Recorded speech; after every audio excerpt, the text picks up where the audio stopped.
Muito bem, nós estamos agora retomando de onde paramos.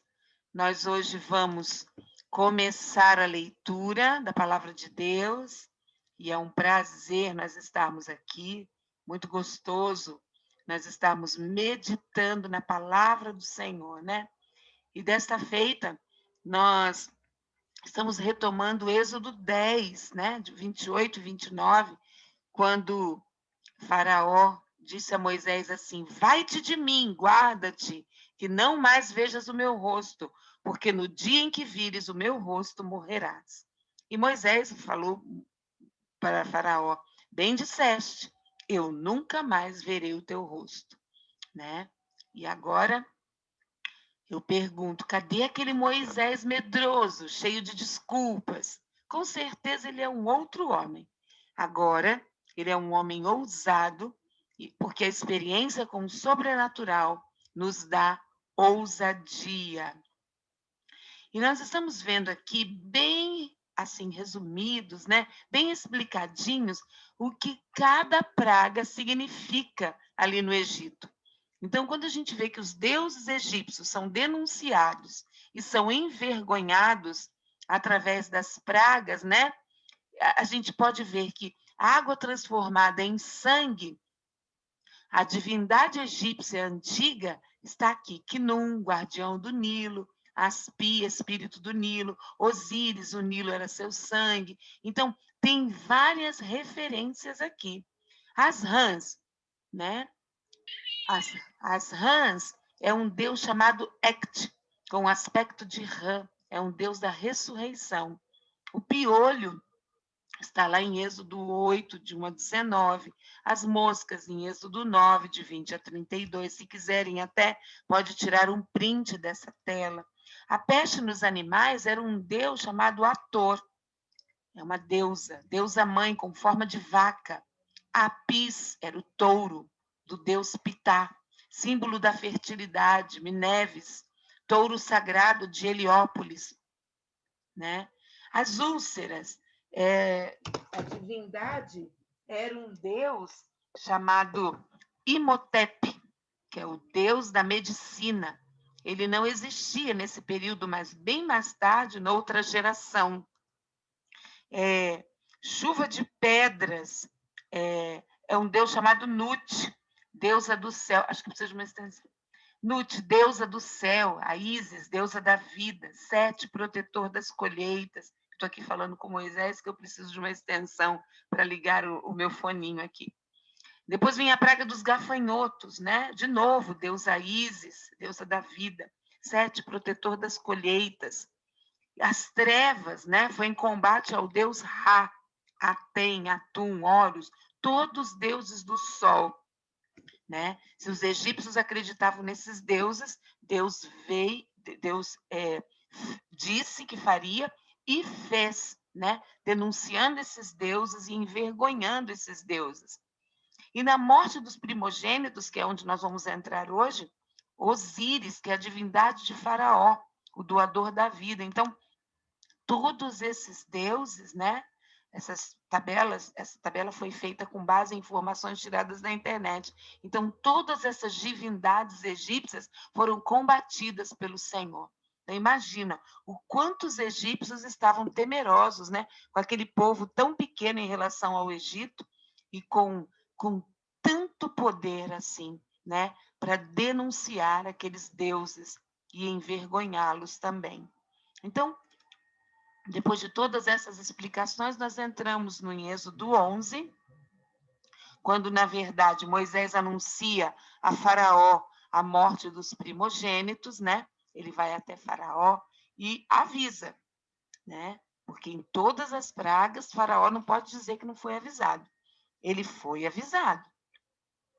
E aí vem algumas orientações sobre a Páscoa, que seria o que Deus queria. Deus queria que eles se preparassem para aquela primeira festa. Eles deveriam romper, eles deveriam sair, atravessar. A instituição da Páscoa, lá em Êxodo capítulo 12, né? Aquele passou a ser o primeiro mês do ano. Então, a instituição da Páscoa era para o povo se preparar. para romper, para sair, para atravessar. Não era, mas passou a ser, né, o primeiro mês do ano ali. Então, você vê isso tudo em Êxodo 12, do 1 a 51. A Páscoa será instituída. Inclusive, ano passado, 2020, nós passamos a Páscoa dentro das nossas casas. E alguns de nós até passou, né, um fio de escarlate vermelho na porta por causa da Covid-19. Nós estávamos realmente revivendo aquele período. Foi uma Páscoa muito parecida com a Páscoa original, a Páscoa de 2020. Única festa ordenada no Egito. Todas as outras festas foram ordenadas no deserto do Sinai ou nas planícies de Moabe, né? E nós, em 2020, o que nós declaramos? Que na nossa casa, né, na minha casa, na sua casa, o destruidor não entra. Pode ter uma confusão lá fora, mas dentro da minha casa não. A peça, né, travessia ou passagem, tinha algumas orientações. Então, antes da saída do Egito, Deus precisava orientar seu povo. E quais eram essas orientações? Primeiro, não era um evento social. A Páscoa não era um evento social. Era para comer preparado. Veja um povo que começou assim, ó, de boa, escravo, de repente o povo se prepara para a guerra. Era para comer preparado. Segunda dica, né? Segunda orientação. Peguem um cordeiro, matem o cordeiro para comer. Assem o cordeiro todo. Se sobrar, queimem o resto. Essa foi a segunda orientação. Você vê tudo isso no capítulo 12. Terceiro, façam pães asmos. Tirem o fermento da tua casa, um pão que não tem pecado. Quando a gente fala em fermento, a gente fala de pecado. Né? Toda vez que a gente faz jejum de fermento, jejum de quê? Jejum de pecado, de coisa fermentada, de comentários, de palavras não bem aceitas. Por isso que o jejum de fermento, em alguns casos, é tão importante. Quarta orientação, preparem ervas amargas. Para quê? Para vocês se lembrarem da escravidão lá no Egito.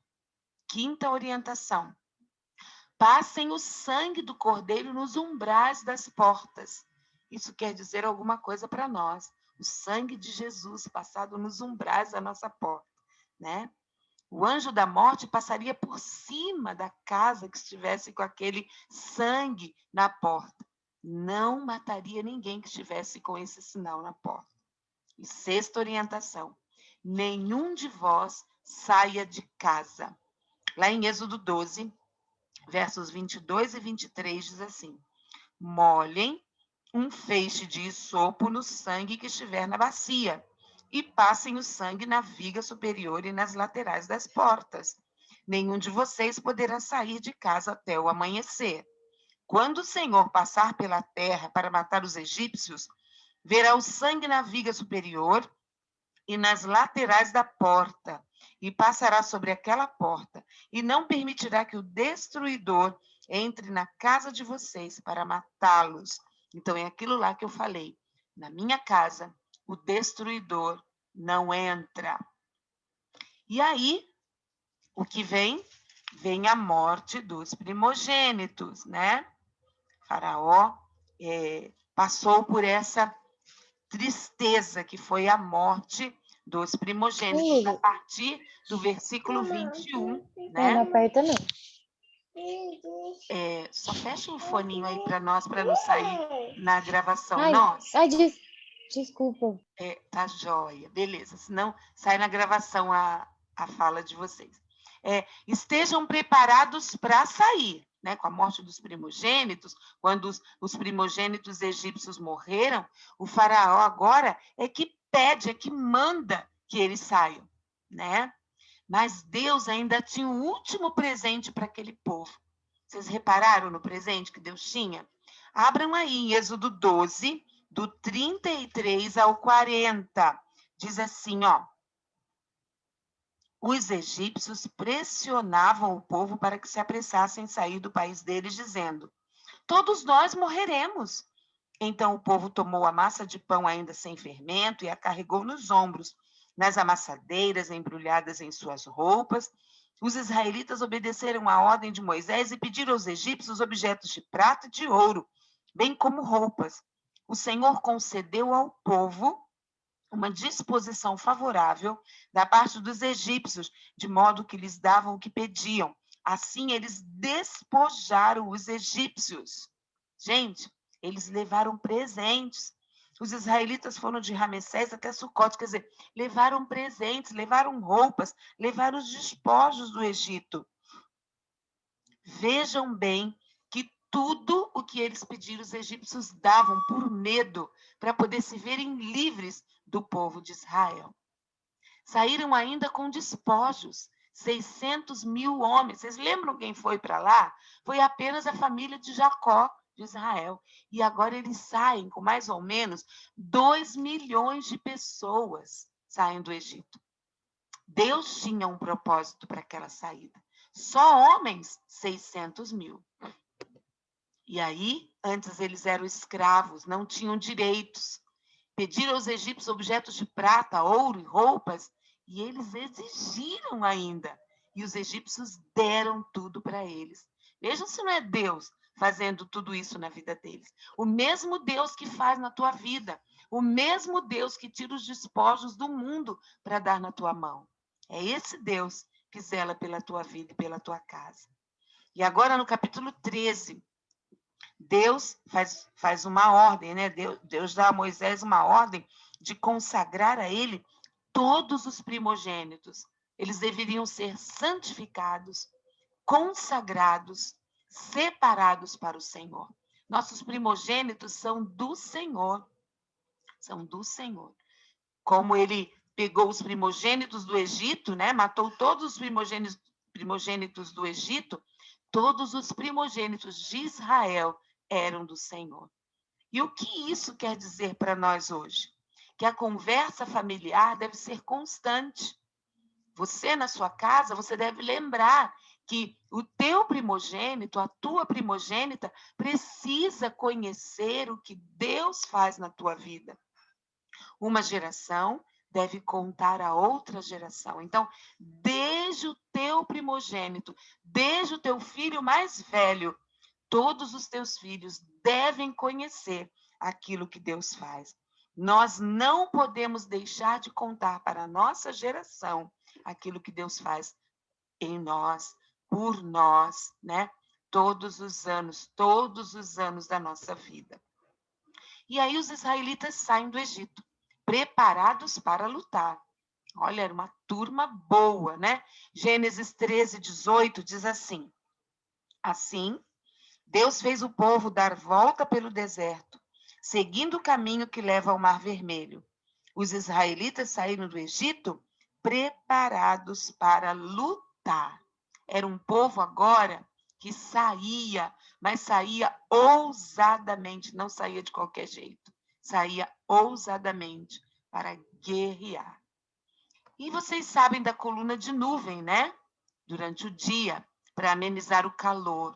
E à noite, a coluna de fogo, porque no deserto faz muito frio à noite. Então, Deus permitiu que a coluna de nuvem e a coluna de fogo fossem um marco na peregrinação daquele povo. E Faraó, é claro, quando deu uma certa distância, né, que os judeus estavam andando, Faraó se arrepende de deixar o povo ir e persegue os israelitas. Vocês já devem ter ouvido falar, né? Que atrás vinha Faraó, na frente o mar. E agora, Moisés, como faremos? O anjo do Senhor, né? Jesus purinho, afronta Faraó. E o anjo do Senhor acampou ao redor dos que o temem e os livrou, né? Livrou os judeus. Lá em Êxodo 14, 19, nós lemos isso. A seguir, o anjo de Deus que ia à frente dos exércitos de Israel retirou-se, colocando-se atrás deles. Atrás deles. A coluna de nuvem também saiu da frente deles e se pôs atrás, entre os egípcios e os israelitas. A nuvem trouxe trevas para um, ou seja, para os egípcios, e luz para o outro, para os judeus. de modo que os egípcios não puderam aproximar-se dos israelitas durante toda a noite. Olha só. Então, quem pode livrar como o Senhor? Ele é poderoso para nos guardar. E olha, isso não é história da carochinha, não, realmente aconteceu. O povo passou em seco, tendo o mar de um lado como se fosse uma parede, e do outro também. E lá atrás, o anjo do Senhor, acampado ao redor deles, né? Acampava e os livrava, porque eles temiam ao Senhor. Só que Deus de milagres, né? O que aconteceu? Quando todo o povo judeu passou, os egípcios todos morreram afogados no mar. Esse é o nosso Deus que julga a nossa causa e derrota os nossos inimigos, né? Não humanos, mas principados e potestades são derrotados em nome de Jesus. Aí eu venho trazer uma pergunta para vocês. É fácil ser líder? Né? O capítulo 15 nem acabou, né? Capítulo 15 cheio de bênçãos, né? Moisés cantou, feliz, né? Por tudo que Deus tinha feito. E para que alguém que era gago, né? Até que Moisés cantou bonito, né? Moisés todo feliz cantando. O capítulo 15 do louvor de Moisés nem acabou e o povo já começou a reclamar e murmurar por falta de água. Êxodo 15, 22 diz assim, gente, verso 22. Depois, Moisés conduziu Israel desde o Mar Vermelho até o deserto de Sur. Durante 3 dias caminharam no deserto sem encontrar água. Então chegaram a Mara, mas não puderam beber das águas de lá, porque eram amargas. Esta é a razão porque o lugar chama-se Mara. E o povo começou a reclamar a Moisés, dizendo: que beberemos? Moisés clamou ao Senhor e este lhe indicou um arbusto. Olha, apareceu com estes arbustos aí, tá? Quando Deus fala para lançar o arbusto na água, né? Tem algumas versões que falam assim, ó, sobe na árvore, Moisés, você tem fé para pequenas coisas? Tenha fé agora para coisas grandes também. Então, essas árvores tornavam água potável. Então, por isso que, em algumas versões, Deus manda Moisés subir na árvore e jogar aquela árvore na água para torná-las doces. Mas não é fácil ser líder, não, né, gente? Não é fácil ser líder, né? Mas entenderam o que aconteceu? Deus estava provando que era ele que sarava aquela água. Deus estava tratando com o seu povo. Não era a água do Egito, aquela água contaminada. Agora era uma água que o próprio Deus estava sarando para dar de beber àquele povo. Enfim, no capítulo 15, Moisés, que antes era gago, agora até canta, né? E acontece esse problema aí da água, né, ser amarga, mas mesmo assim eu quero evidenciar o cântico de Moisés um pouco antes, que ele levantou a sua voz e adorou ao Senhor, né, porque Deus deu vitória ao seu povo, certo?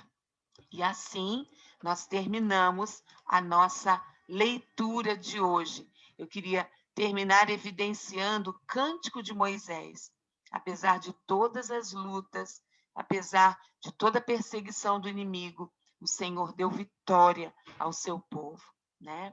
Quero encerrar aqui dizendo a você que está nos assistindo pelo YouTube, vale a pena confiar nesse Deus, mesmo que um exército inteiro venha atrás de você.